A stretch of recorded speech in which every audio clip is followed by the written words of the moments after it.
আমি শুভজিৎ দে। আজকে আমি যাব আমার দিদির শ্বশুর বাড়িতে, বাসকুনিতে আছে। তো রেডি থাকো, আমরা যাব, পথে দেখাবো কী করলাম আর ওখানে গিয়ে কী করলাম সব দেখাবো। A few moments later. তো এখন আমরা যাচ্ছি।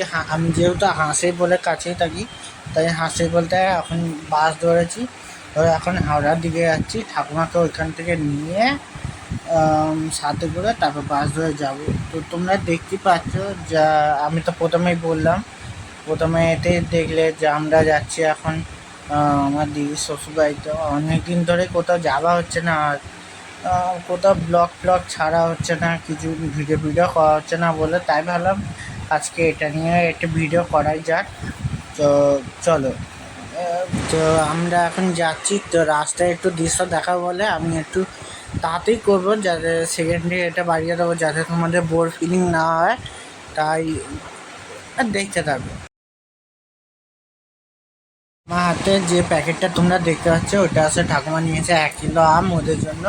আর আমরা এখন মিষ্টির দোকানে ঢুকেছি। দেখো কত রকম ভ্যারাইটি আছে মিষ্টি।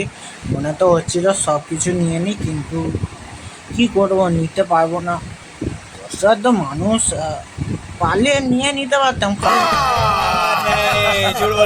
নিয়ে নিতে পারতাম, কিন্তু থাক। চলো, এবার আমরা রওনা দিয়ে দিয়েছি। আমরা হাওড়া, ওইখান থেকে ঠাকুমাকে নিয়ে এবার হাওড়া স্টেশনের দিকে যাচ্ছি।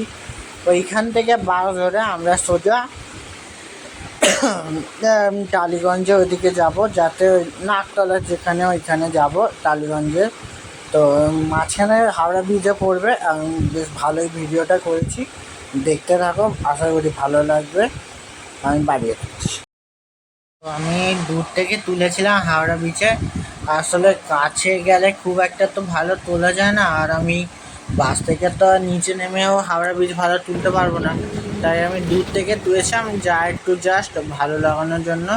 আর এটা হলো গঙ্গা, মা গঙ্গা।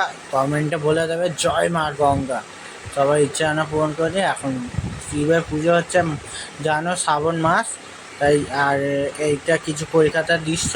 আমি একটু সময়টা বাড়িয়ে দেবো, যাতে তোমাদের বোর ফিলিং না হয়, দেখতে পাবো।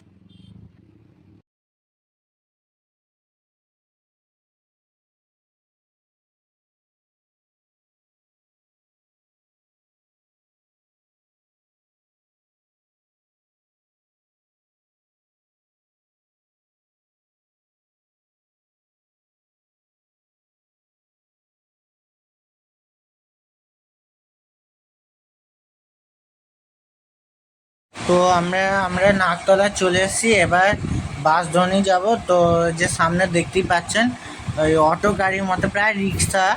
তো এটা আমরা ধরবো, এখন ধরে যাব দিদির শ্বশুর। এই টাইমটা আমরা এই অটো গাড়ির মধ্যে আছি। তা আমি আমার ঠাকুমার সাথে আছি, এইটা একটা গাড়ি, আর পেছনে মা বাবার গাড়ি আছে। তো আমাদের ওইখানে যেমন টোটোতে 4 জন আর 5 জন হয়, এদের এখানে 2 জন কি 3 জনই হবে, তার বেশি হয় না। তাই তাই ও আমাদের আরেকটা গাড়ি করতে হয়েছিল। আর এই যাওয়ার পথে কিছু দৃশ্য।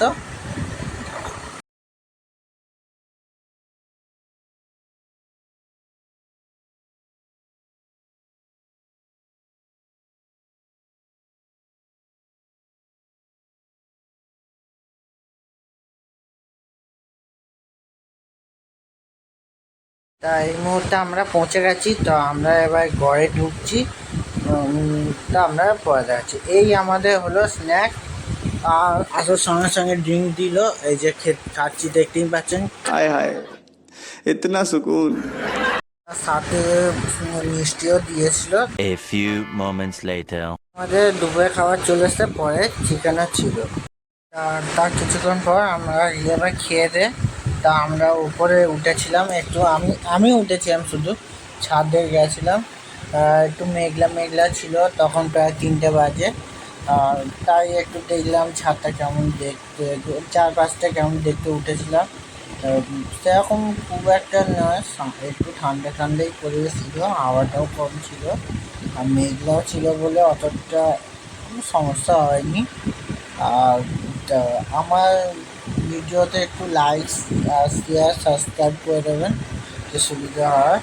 তো একবারে বিকেলবেলা দেখা হবে। 1 hour later.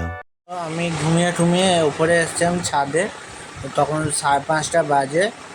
ছাদে এসেছিলাম একটু ঘুরতে, আবার প্রায় বৃষ্টি হয়েছে কিছুক্ষণ আগেই। চলো আকাশটা ভালো লাগছে, চলো দেখি। আকাশটা মেঘলা মেঘলা ছিল, আর এটা খুবই শান্ত পরিবেশ। এখানে যারা শান্ত জায়গায় থাকতে পারে তারাই থাকতে পারবে। আমরা ব্যস্ত মানুষ, আমাদের খুব একটা ভালো লাগে না, আমরা খুব বোর ফিলিং করছিলাম। আমার তো খুবই বোর ফিলিং হচ্ছিল। তো আকাশটা খুব সুন্দর ছিল, আর পায়রাগুলোও উঠছিল। চলো ওটা দেখাই তোমাদেরকে। যে দেখতে পাচ্ছ যে পায়রা হইলো, মনে করবে না যে কোনো পাখি হইলো, মানে কালো পাখি বা ওসব মনে করবে তা পায়রা। আমি জুম আউট ইন করে দেখাবো। খুবই সুন্দর লাগছে দেখতে, ওদের ওই মজা ওড়াটা খুব ভালো লাগছে, খুবই আলাদা ছন্দে লাগছিল। A few moments later. তো আমরা এবার বাসে উঠে গেছি একবারে নাকতলা থেকে। তার মাঝখানে সিনগুলো কিছু তুলিনি, কারণ তখন খুব জোর বৃষ্টি পড়ছিল, আর তাই বৃষ্টির জন্য তোলা হয়নি আমার ফোনটা অসুবিধা হতো, বুঝতেই পারছেন। তা আমিও এরকম আস্তে আস্তে ভিডিও দিতে থাকবো, আর ভালো লাগলে বলবেন, আর খারাপ লাগলেও বলবেন। আর এরকম ভিডিও দেখতে থাকুন, আস্তে আস্তে অনেক ব্লগ আসবে। আর লাইক, সাবস্ক্রাইব আর শেয়ার করে যাবেন প্লিজ।